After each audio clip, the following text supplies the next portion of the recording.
What the heck is up, CCUM squad? Before I go hit this upper body workout, let me hit you with some knowledge. You should embrace criticism.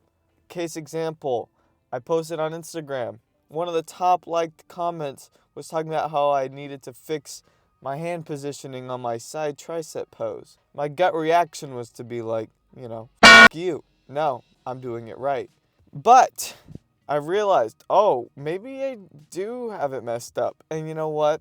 I did. And I looked it up, and now I'm fixing it. And you know what? That wouldn't have happened had I not embraced the criticism. There's constructive criticism, there's non-constructive criticism. There's lots of different types of criticism is what I'm trying to get at. And you should listen to all forms of criticism. And once you've embraced the criticism, you can distinguish between the good and the bad. My gut reaction was to take it as, they're just hating. But you know what? No, they were being helpful. I get lots of mean comments about, he skips chest. He has a small chest. You know what? I know. I've always had a weak chest muscle genetics thing. I don't know why. But you know what? Especially being this lean now with the bodybuilding show coming up. I can't really hide it anymore.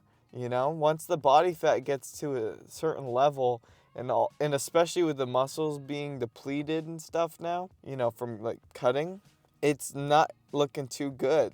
Every other muscle group was up here, and then now it's down here, but at least it's still up. My chest was always just good enough, and now it's it looks small relative to the rest of my physique. But you know what? I have to accept I'm not in a position really to fix it right now. I mean, I could make some small changes and stuff, but for the most part, it's just a matter of keeping it where it's at and, accepting, I'm not going to be able to change it too much before the show. Oops, sorry, my alarm just cut me off. I got about a month left until the show, so not really much I can do to change it. But, when I see the comments talking about it, do I get mad? Do I freak out? Do I stress about it? Back in the day, maybe a little bit. It was also the same case with my acne on my chest and somewhat on my face. I wanted, my gut reaction back then was dang it, no, I'm not natty, I guess. Dang it. But I remember one of the big mindset flips I had is you have to take, the cards you're dealt and make the most of them. For example, with the acne, it was really outside of my control.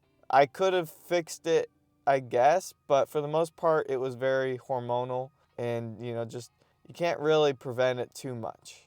Sometimes it's just inevitable. It's like Thanos. But what I did was I flipped my mindset on it to where it was okay, I have acne. You know what?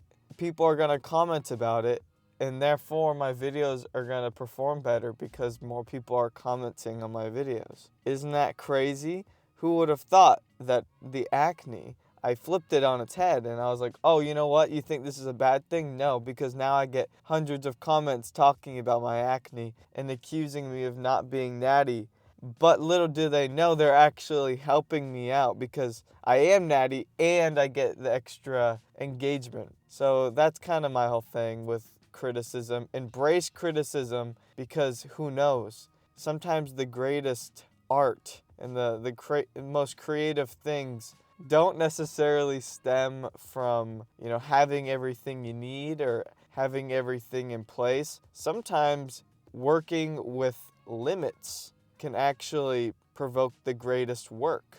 I think I stole that from Rick Rubin.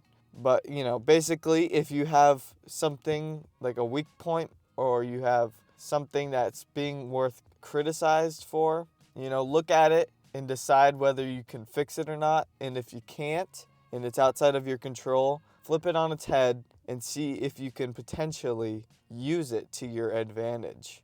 Anyways, that is my wisdom of the day. Thank you for watching. CCUM Squad out.